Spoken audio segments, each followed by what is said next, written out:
ESPN Wisconsin. I'm Gabe Neitzel. With me this week, excited from 101.7 The Truth. Also catch him on Sunday Karma right here on 94.5 ESPN. Kyle Wallace. Kyle, thanks for the time, buddy. Yeah, absolutely. Excited about this RePackables this week. So we go back to 2015 for this one, and this is one of my I was really excited to talk about this game because I have very fond memories of this game. Fond memories, huh? Because of what happened after. Okay. Because of the celebration on a Thursday night. And we can get to that part, but I remember a lot of things that happened after I went out with some pals after celebrating this game. Because the first half, not very good. So we're going back to 2015, and we're going back to week number 13. The Packers rarely playing back-to-back Thursday nights. This is the second game at Detroit's. And in 2015, the year had started not great. Jordy Nelson tore his ACL in Pittsburgh in the preseason. But the Packers started off great. They were 6-0 to start the season, hit the bye week, and then the word got out that if you play man-to-man with the inexperience and the lack of talent the Packers had on offense after they played the Broncos, things started to get away from the Packers as teams started to man them up. So they started the season 6-0. They entered this game at 7-4. So they had lost 4 of their next 5 games, including the week before on Thanksgiving night. This was one of the early times when you had your typical Thanksgiving Day games, Fox, CBS, while NBC got in on the action. Packers had a Thanksgiving night game with Brett Favre at Lambeau Field, honoring Brett, showing his name, his retiring his number, that whole thing. Rainy, terrible night. I was at that game. It was terrible. It was absolutely terrible in terms of the weather. The game itself was also awful. They lost 17-13. So here we are on a Thursday night. Packers, we don't know what's going on with this team. They still have a decent record, but no longer in first place in the division. And they're taking on a Lions team that had just beaten them 2 weeks before, and the offense had really been struggling. What do you remember about 2015 heading into this game? I really had my memory refreshed watching this game because, so many years they go back and they kind of all get caught in together. But as I kind of looked at this roster and looked at this game, I'm like, wait a minute. Jordy didn't play. That's right. That's the year he tore his ACL. And then when it hit me, like, oh, the Hail Mary game. I'm like, you really only kind of remember the end result sometimes. Yeah. And, it was so general ugly. the season. But then that game, when watching it back though, a lot of things clicked back about this overall team and this overall roster that just had my mind spinning, which kind of takes me into today when we think about what's going to happen this year as Jordan Love becomes the starter for the Packers. And you have an experience at wide receiver. So this was Devontae Adams' second year, and he had a really bad second year. He started the year with an ankle injury, just kind of never overcame it, never got past it. And you still had Randall Cobb on the team. Yep. You have Jeff Janis. James Jones is back. But at this point, James Jones saved them so much early in the season. I don't think – I've got the box score right here. I don't think he caught a ball the entire game. I do not recall. Jared Abbrederis probably targeted more in that game. Yeah, so James Jones did have 1 catch for 19 yards in this game. That was it. That was it. Of the 273 yards Aaron Rodgers threw for, 19 of them were to James Jones. They were targeted the same amount of times. 3 targets each, 1 catch each. Abby had a catch in this game as well. And the offense was just really the entire first half was bad. Everything about it was bad. Gabe, watching this game, I'm like, oh my gosh, this is terrible. You think about the running backs. You think Eddie Lacy. Yeah. Overweight, ankle injuries, really had some controversy. You think about James Starks. I'm like, James Starks was on that team. And then that game, I remember a guy named John Crockett. I said, oh yeah, John Crockett.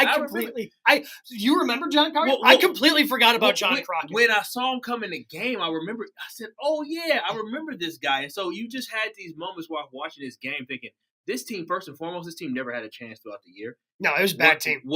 Whatsoever. You look at the tight ends on the roster as well. Richard Rodgers, decent, serviceable. He was okay, but he's not the stud that you want. That guy turned out this game. He was the savior before he made the catch. But, he was doing a lot of great things. But just overall, this offense, the offensive line, I forgot about this, was hurt going in, decimated during the game. Yep. It was so many things that came back when I'm thinking about this team literally got shut out, and I believe they had less than 80 yards of offense total in the first half, 16 rushing yards. It was hard to watch, Gabe. I'm like, this is terrible. And they flashed a stat across the screen. So the other thing about this is CBS game, because everybody took their turns on Thursday Night Football. Pre-Tony Romo. Pre-Tony Romo. So, hearing Phil Simms was hearing Simms with Nance was a little different. But they flashed it up right before the end of the half where the Packers had 56 straight games where they had not been shut out in the first half. They end up getting shut out. They're down 17-0. The defense had not played well in the first half either, giving up chunk plays. Calvin Johnson against Sam Shields and Gabe, the poor communication on the goal line on first touchdown. It just reminded me. I'm like, the Packers consistently have had poor communication. Ebron was wide open on the goal. That's like, just give me the ball. What happened was, so I think it was 3rd and goal, inside the 5. And the Lions just spread everybody out. There's nobody in the backfield except for Stafford. And you see on the bottom of the screen, so on the defense's left, there's some communication between the two DBs, and they end up flipping. Like the linebacker goes to cover the running back on the outside. But Ebron's tight to the line, and nobody noticed him. And as you said, Stafford's just like, give me the ball, give me the ball, give me the ball. Right now, give me the ball. I need the ball. And there's nobody around Eric Ebron for an easy touchdown. There's no excuse for that whatsoever. That's just lack of leadership, lack of communication. But watching it back, it's like, my goodness, how does this happen? And there are names you recognize on the Packers defense. You got Clay, you got Julius Peppers, Sam Shields. This is before Clinton-Dix completely went to crap. When I looked at it, actually, Gabe, one of the things that came to my mind was just thinking, man, the Packers really made mistakes on not signing some players. Micah Hyde was on that team. Yep. Casey Hayward. You're talking about guys that became all pros once they left the Green Bay Packers. But no, that defense was loaded with a lot of young talent. Yeah, and at the first half, they did not show up. Yeah, they had Julius Peppers, who would end up making a big play later in the game. But the first half was – so it's a Thursday night, and at the time I was living on the east side here in Milwaukee, and I had a buddy, a college roommate of mine, who also happened to work downtown. He's like, I'm not going to have enough time to run home or whatever, get there in time for the game. So, hey, let's watch the game together. So we watched the first half together. The first half was so bad he left. Like, and this is a guy who's like one of the most diehard Packer fans that I know. And he's like, nah, this thing's over. It's 17-0 at half. The offense had shown no life. And really, the offense hadn't shown much life outside of the Vikings game in the last 6 weeks. Yeah. So he's like, okay, this thing's over. I don't need to stay up here. I can go back home because at the time he was living in Kenosha. I can go back home. Don't have to worry about the rest of this game because it was 17-0 at half. And you had already lost to the Lions previously this year, and you're getting boat raced in the first half. Yep. And then the Lions got the ball to start the second half, and they score a field. They did, go down, kick a field goal right away. So by the time Aaron Rodgers touched the ball in the second half, it is 20-0, losing 20-0 to the Detroit Lions. And I remember thinking at the time, because at the time I was doing the show with Homer in the afternoons, and I had just staunchly defended Rodgers and figured that things are going to be okay. Rodgers, we got Rodgers. He's going to figure it out. I remember sitting there thinking at 20-0 going, we're not going to figure this out. They're going to start 6-0 and somehow miss the playoffs. Like, there's just no way. They're down 20-0, and we're already a good chunk into this third quarter. It's interesting that you say that, because another thing that happened last night when I was rewatching this game, I thought to myself, I have been so spoiled, because like you become disillusioned with the fact that any other team who has just a good quarterback, but not a run of Brett Favre to Aaron Rodgers, when you're down 20-0, you think, oh, this is over. Me, just being this person that just thinks because I have these great quarterbacks, we always have a chance. I literally thought during that game, I know for a fact, I did not stop watching that game. I watched it entirely. I watched the entire thing. I have this hope in my mind that we are always going to come back, because regardless, most of the times the Packers are competitive in most games. You know, when you have Aaron Rodgers, you just believe he's going to spark something. Brett Favre, some miracle's going to happen. And so even during that game, when I know for a fact I was frustrated, I still was hoping, like, all right, it's the Lions. We're the Packers. It's not supposed to happen. We'll be okay. Because we had that long run where they came to Green Bay and they couldn't win. And we beat them a lot of times regardless of where we played at. Yeah, it didn't matter. Like, I mean, everyone wants to talk about Aaron Rodgers' dominance of the Bears or the Vikings, whatever. I mean, the Lions have always been the redheaded stepchild that just loses to everybody. The previous year, I believe, is when Aaron Rodgers beat the Lions at the last game of the season on one leg. Yes, he did. And so you just believe, like, first round bye. Hey, listen, we're gonna make this happen. Like, it's Aaron Rodgers, we got it, and it's the Lions. Yeah. So the Lions beat up. Yeah, John Crockett is making runs. The Packers are down 20-0, and they're still trying to run the ball because they realize throwing the ball is not having a ton of success. Again, the only receiver who really only had sustained success in the game was Richard Rodgers, who had finished with 8 catches for 146 yards. Career game for Richard Rodgers. But they finally start to put it together offensively. What happened, though? They put it together offensively, and this is just that luck that we have that all of a sudden, how did they score the first touchdown, Gabe? Well, so, I mean, at least they did move the ball before that. They moved the ball to get in position. So the first touchdown, and I had forgotten this is how they scored the first touchdown, was they moved the ball down and they, again, trying to establish run, still trying to run it, give it to James Starks. And after Crockett had some nice runs on this series, Starks, okay, we got to give Crockett a breather. Starks comes in, fumbles the football around the 6 or 7 yard line, but it bounces off his arm and his knee forward into the end zone. And here comes Randall Cobb just sprinting out of nowhere to jump on the ball. And that's how the Packers scored their first touchdown. And all that does is just make us feel, here we go. All right. We got one, right? That's what we needed to do. We're on the board. But that is like the thing as a Packers fan. You just like, all right, well, here we go. But that offense was so bad. That's what we needed, some type of luck like that. It wasn't like it was just it dropped. He fumbled it on the goal line. He literally fumbled it, like you said, 6 or 7 yards away from the end zone. And Randall happened to run on it and recover it for a touchdown. I mean, just incredible start to what ended up being a great thing. And I remember being like, I was excited that they scored the touchdown because now all of a sudden it's only a 2-score game. It's 20-7, and you're going, okay, we're back in this. But also there was like the frustration, like you said, the frustration part of your brain with this Packers offense at the time because they had so struggling. Of course, that's the only way we can score. Like we can't score a normal way. We had to score that way. And then it was just a play or two later where the Lions have the ball. The Lions have the football. Right away, they get the turnover. Julius Peppers beats somebody off the edge. Matthew Stafford hits his arm, strip sack. Packers have the ball. And suddenly they're in the red zone again. And you're going, whoa, we are right back in this thing. You get juiced up again watching it. Just because of the fact, like, I'm watching it again, I get juiced up because I know the end result. Yeah. But you get juiced up when you see the play. It's like, all right, this is what happened because I'm telling you during the first half, Gabe, I'm like, man, how did we pull this off? How did we get 27 points? That's how I was questioning that. At the end of the first half, and the Lions started struggling at the end of the first half as well, like after they had already put up their 17 points. Aaron Rodgers had an interception in the first half that helped the Lions. Like literally everything in the first half that could go wrong went wrong. And it became a punt fest. With under 3 minutes, there were 4 like the Packers and Lions both punted 4 times each. It ended up just being bad football at the end of the first half, which probably led to a lot of the frustrations of my buddy leaving. But suddenly, like you said, okay, offense scores a touchdown. Defense steps up. Julius Peppers makes a play. Of course, they had to wait until third down to punch the ball into the end zone because you're going, oh, man. After the first 2 plays, you're going, oh, God. You get the turnover. We got to punch this thing in. We got to punch it in. Cutting it to 20-10. It doesn't feel great. And this was probably the best play that Rodgers and Devontae made all year in 2015, really? I think, because Devontae ran kind of one of those classic Devontae routes that we got used to at the end of the Devontae Adams era.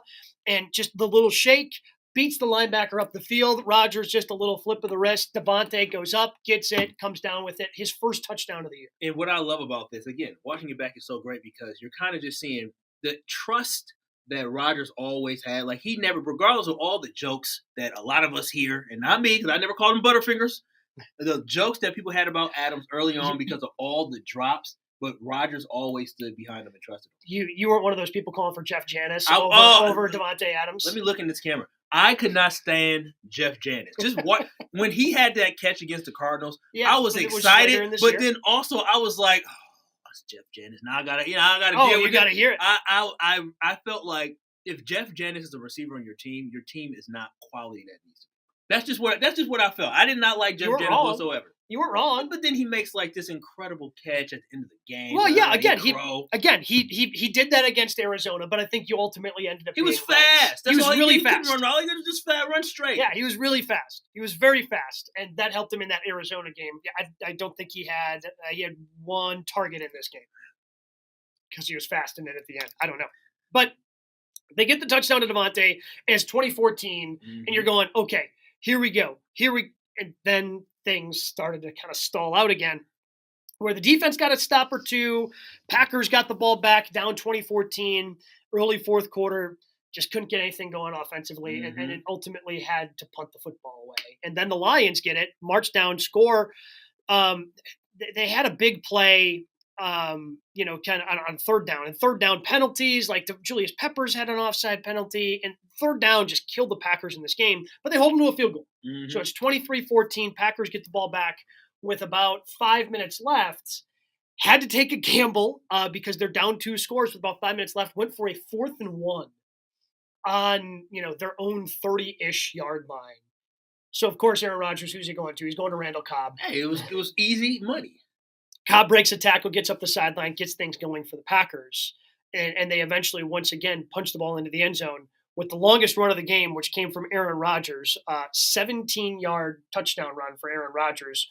And you saw some frustration from him come out as he wound up and spiked the football to make it a 23-21 game. You're back in the game. You're down 20-0. They're down 20-0 with 8 minutes left in the third quarter. Yeah. You really feel like this team was maybe down and out. Like you said, your friend, he left. He said, listen, I'm not watching any more of this travesty that's going on. But you're all the way back in the game. Now you're only down 2 points with less than 5 minutes left to go. Yeah, and the problem is, and I feel like so many Packers games have come down to this, having to trust the defense late in the game. Mm-hmm.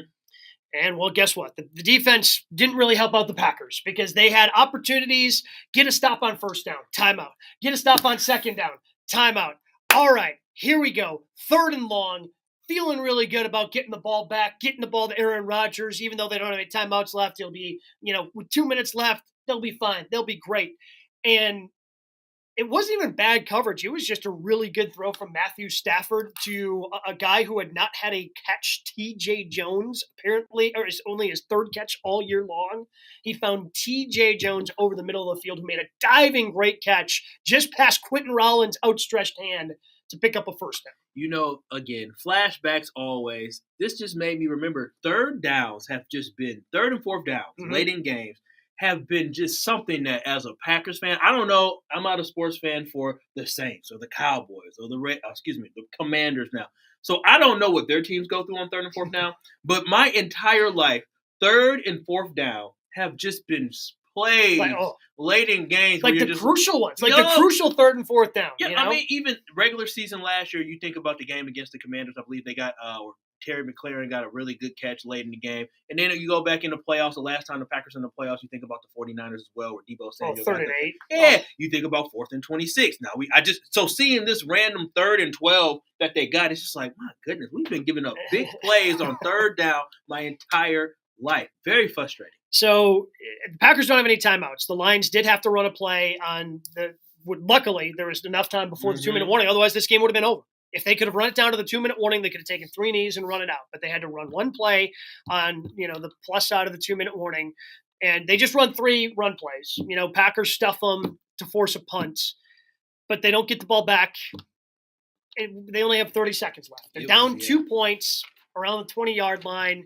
Get the ball back. And first couple of plays, Rodgers is trying to make something happen. Ball gets knocked away on the sideline, trying to make stuff happen, trying to push the ball up the field. And next thing you know, there's only 6 seconds left. Basically 6 seconds left. You got to go almost 70 yards downfield, or 70 yards plus actually downfield at that time.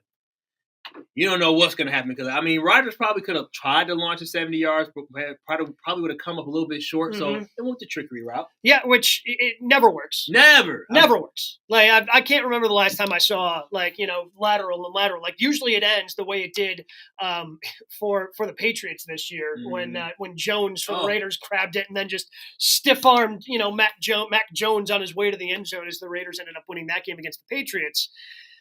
So, get the ball downfield to Richard Rodgers, lateral it back, throw it back to Aaron Rodgers.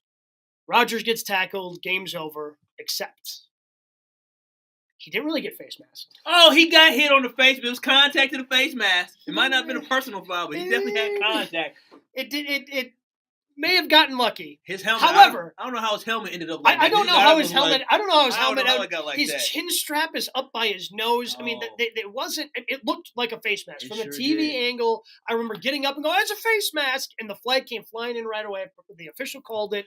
Lions fans are going to call it conspiracy because it probably wasn't grabbed. But it makes up for the Arizona playoff game, Aaron Rodgers' first playoff game when he got sacked and got grabbed with a face mask, and that one didn't get called. Yeah. And that one didn't get called, so it all works out in the end. So you don't think he got face mask?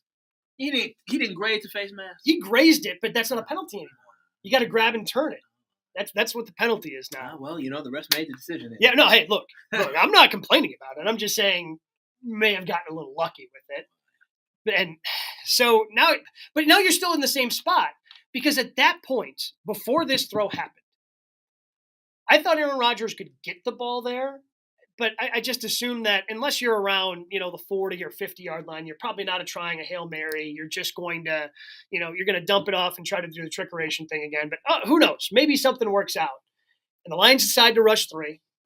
Aaron Rodgers rolls out, and I go, oh, he's just watching this play. And we've all seen it 1,000 times as Packer fans. We've seen it so many times because it's when you start talking about Aaron Rodgers throws, it's like if we were to put together a top 10 Aaron Rodgers highlights from his time in Green Bay. Like, this is going to be number 1. Mm-hmm. This is number 1. But the thing I remember the most is after he rolls out, he winds up at around the 35-yard line and just launches this thing 65 yards towards the end zone. The thing I remember the most is thinking it was going to be caught before the ball comes into the screen because Richard Rodgers was so, nonchalant. Like, he sees it. Tracked it so well. And then he just starts he kind of swivels his hips, kind of backpedals a little bit, high points it, and it's the most miraculous touchdown I've ever seen in my life. It was perfect, and watching it again reminded you just of the greatness Rodgers had. You said he scrambled one way, and then he took back. He set up everything so perfectly. It was so beautiful. The ball was perfect, and like you said, Richard Rodgers just. The way he positioned himself, it seemed like he knew exactly what to do, where to be. He didn't go too far deep where he had to come back to it. Mm-hmm. He basically got himself and backed up and tracked in there. It was just everything about that was so perfect. And it was different than any other Hail Mary I remember. Because I remember Homer and I talked about this then the next Friday, where every other Hail Mary, especially with Brett Favre, in order to throw it as far as you want, Brett was trying to throw it as hard as he could. And there was some loft on it because it had to be because it's going farther. But to throw it as high as he did and as far as he did kind of changes the way people throw Hail Marys now, which makes sense. You want to get it to kind of come down at that point so your receiver hasn't a chance to, kind of high point it the way that Richard Rodgers did.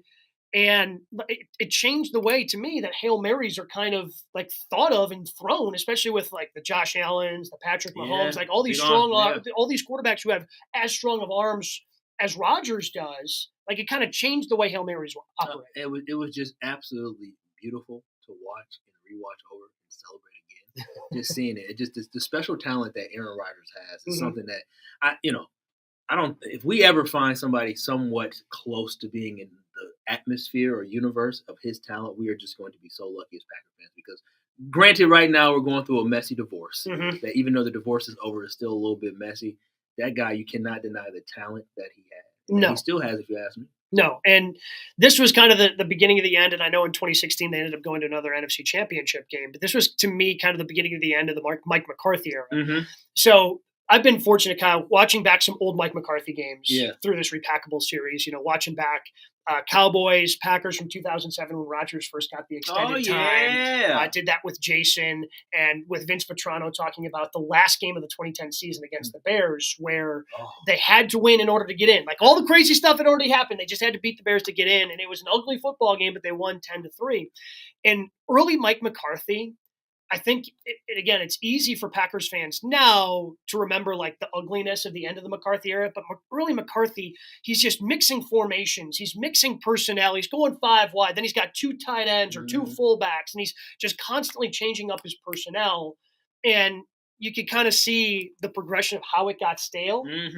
But the same thing I think is happening with Aaron Rodgers, where it's easy to remember the ugliness. It's easy to remember 8 and 9 last year, but being able to go back and rewatch some of these games and see they didn't have anybody. I mean, Devontae Adams wasn't Devontae Adams yet.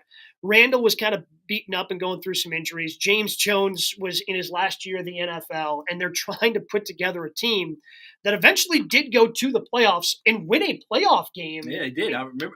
They beat Washington. Yeah. Went into Washington. Right? Kirk Cousins was the quarterback, and that Cardinals team was really good, and they somehow put together a game plan that kept them in it and somehow got to overtime in that game.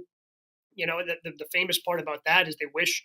I mean, Aberderis got hurt on the Hail Mary, and if they had enough, they didn't have enough healthy wide receivers. Otherwise, they may have gone for 2 to try to end it right there. Unfortunately, ended up losing in overtime in that game. But this team, it just after they lost, Jordy, they never could quite put it back together despite the 6-0 start. But there were still some pretty special things that happened with this team. No, there definitely was special moments. I mean, it wasn't like we talked about earlier. It wasn't the last big plays that we had when it comes to Hail Marys as well. But I really think it was, like you said, the beginning and the end of Mike McCarthy. And going back and reviewing this team, hindsight is 2020. Mm-hmm. I just think about what if when it comes to what if this defense would have kind of stayed together for a longer period of time. Mm-hmm. Where we actually had some of this young talent. Like, what would have happened? What if the Packers invested in a stud inside linebacker or a high draft pick, or invested in an inside linebacker versus, I think a 5th round pick in Jake Ryan or something like that? Like, what if we would have invested high with that to have kind of that inside enforcer? We had great pass rushers.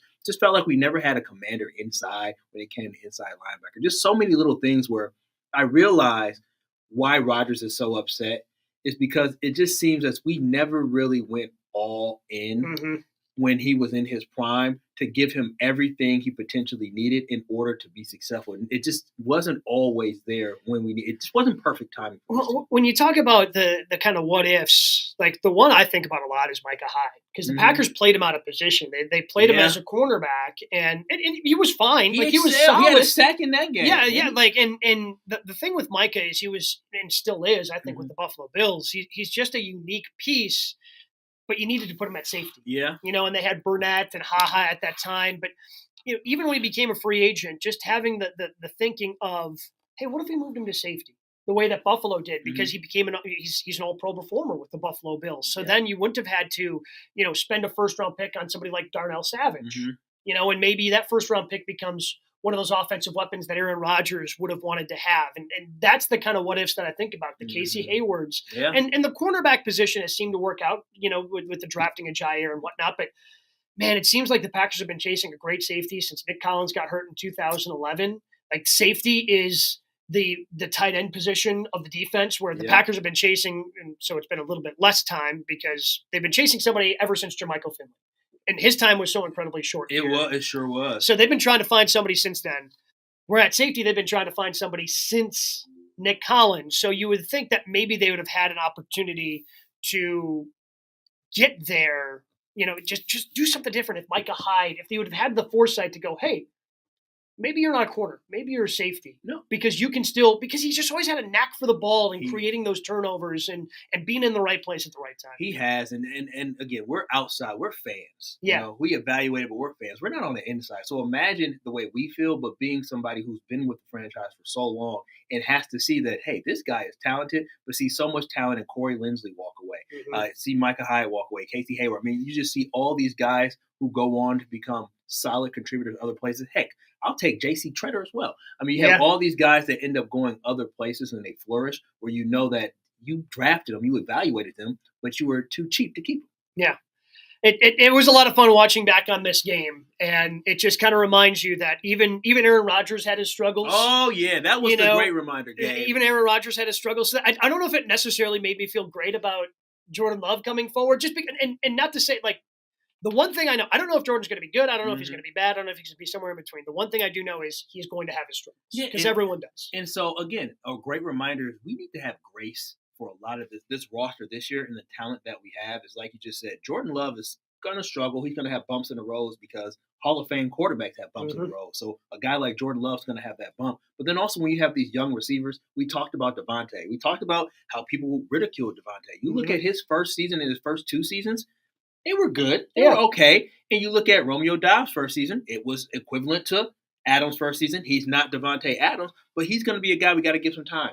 Christian Watson, statistically, I mean, numbers-wise, had a better season than Adams had in his first and second season in his rookie season. So it's like, we got to give these guys some time to develop and not look at this season as if things aren't going well, we get upset. We have to remember it's all part of a larger plan of working their ways to a certain way where they're going to be successful down the road. It's such a young team. It's such a young team. And so we have to know that. Aaron Rodgers struggled when he did not have great weapons who could not separate and get open. And we're going to have that same type of issue at certain points this season as well. And you just have to be patient. Again, one of those guys was a guy who's currently on a Hall of Fame track in Devontae Adams. Like Devontae, it takes time to learn how to do the things that Devontae was able to do eventually in his career. So I think that's a great point of having that patience with the Packers this season. What was your overall takeaway? What's the last thought you want to get out there about Week 13, 2015, and the Green Bay Packers. Man, oh man, the Green Bay. I'll say it. My Green Bay Packers have taken me on quite a ride. Honestly, rewatching that just gave me even more enjoyment about what I've had the opportunity to watch, because a lot of times when you're a fan of sports teams, you don't get those high moments like that. Mm-hmm. And as a Packers fan, we have so many high moments like that. It's just a blessing to be able to enjoy and spend so much time covering, watching, enjoying something, and be able to have these high moments and not have as many low moments. So it makes the lows a little bit, not as hard to have to take. At the beginning of the podcast, I mentioned that, so I'll bring it back here. So I have so much fond memories of this game, not just because of that ending. I ended up going out, like, rallying teammates at whatever time, 10:30, 11 o'clock at night on a Thursday night. We ended up closing down Duke's. All right, like now. There were now four of us. Duke's. Yeah, right. we ended up at Duke's. We were playing Papa Shot. We had one teammate here at GKB who was hustling people at Papa Shot. It ended up being a wild night that I'll never forget, and it all started because Aaron Rodgers wound up and threw the ball from the 35-yard line. It landed 65 yards in the air to Richard Rodgers in the end zone. I'm sure I screamed out and ran around after that. Kyle, appreciate you, man. Thank you for taking the time. Thank you for having me today. Again, Kyle Wallace, check him out, 1017 The Truth, or you can catch him with Craig Karmason, Sunday Karma, Sunday mornings on ESPN Wisconsin. We'll be back again next week with another edition of RePackables, all part of Pack Summer right here on 94.5 ESPN and 100.5 ESPN. Sitting here talking with Truman McGee of Funky Fresh Spring Rolls. All right, so how did Funky Fresh get started? Yeah, so 10 years ago, almost to the day, I was a laid-off construction worker, had to move back into my parents' house and restart my life. I was almost 30, going bald, overweight, all the things that men are afraid of.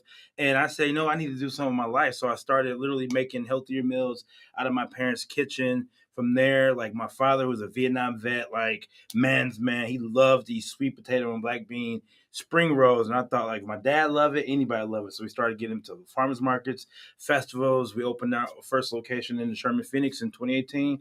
And kind of the rest is history. We kind of just grew from there. Just kind of continuing to grow and grow and grow. So where do you have places now? What are we talking about? What's the next step for Funky Fresh? So from the Sherman Phoenix, in COVID happened, we had to figure out how to readjust and pivot, and we started to sell our spring rolls frozen directly to customers. And then we got into some couple local grocery stores, and then in 2022 we partnered with Palermo's, and they've been helping us expand our product. And now we are found in over 150 grocery stores in Wisconsin and Illinois. How many different flavors do you have? We got 4 flavors. We got our buffalo chicken and kale. I say kale, yeah. Chicken, broccoli, and mushroom, chicken club. And we got a sweet potato black bean, which is our #1 seller. So is the sweet potato and black bean, is that your favorite because of the tie with your family? It has to be. It's the OG roll. My son says I'm shaped like a sweet potato. So you know what? That's fine. And that's going to be my OG flavor. That, for me, it has the most sentimental value because it's the firstborn of the company. So what are your next steps? What are you looking to do with Funky Fresh now? So now what we've done is 150 store tests. We've got a lot of feedback from our customers and being able to improve our product. And now we're looking at expansion. So our big goal for 2024 is to be able to expand nationwide, get our product out, get the best version of our product out, and get it out across the country. All right, hit us with those 4 flavors once again. All right, we got our buffalo chicken and kale. Buffalo chicken and kale. Chicken club. Chicken broccoli and mushroom. Chicken broccoli and mushroom. And the sweet potato black bean. Sweet potato black bean. You can find them all around the Milwaukee area, different grocery stores all over the place. Woodman, Syndics, Outposts, festivals. You go to funkyfreshspringrolls.com to check out a full list of where our stores are. All right. Well, Truman, thank you so much for the time, man. Appreciate it. Thank you. Again, and thank you to Funky Fresh for being part of RePackables right here on ESPN